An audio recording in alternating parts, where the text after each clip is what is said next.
A Florida man is recovering after being bitten by not one, but two sharks after falling into the water in the Bahamas.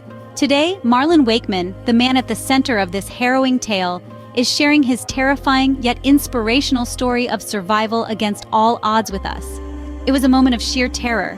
Suddenly, I found myself in the water, surrounded by, an alarming number of sharks.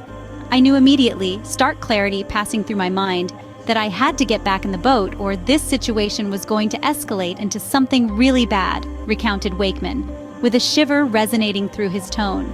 Marlon Wakeman, a young man of only 24 years, was enjoying what was supposed to be a pleasant fishing trip in the scenic southern Bahamas late last month.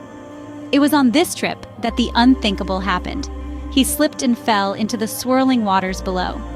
In the chaos, through the splashing and the fear, I was still clinging desperately to the boat when I felt the sharp pain of a bite, Wakeman remembered, a haunted look in his eyes.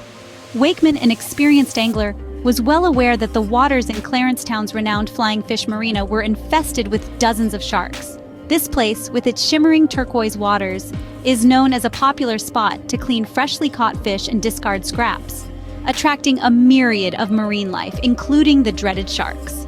The fear was almost overwhelming. I was underwater for what felt like an eternity, but was probably 2 seconds. The thought that seized me was the fear of being devoured by not one, but 10 sharks. Wakeman shared, his voice shaking slightly at memory. Despite his ordeal, Wakeman managed to keep his wits about him, and he was stitched up at a local medical center in the Bahamas. The very next day, he boarded a flight back home to his roots in Florida. The doctors who treated him believed that the assailant shark was a monstrous creature, at least 7 feet long.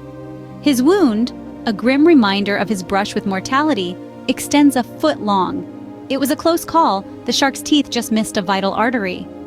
I was lying there on the medical bed, the pain a dull throb, when I realized just how fortunate I was to escape with my life, Wakeman said.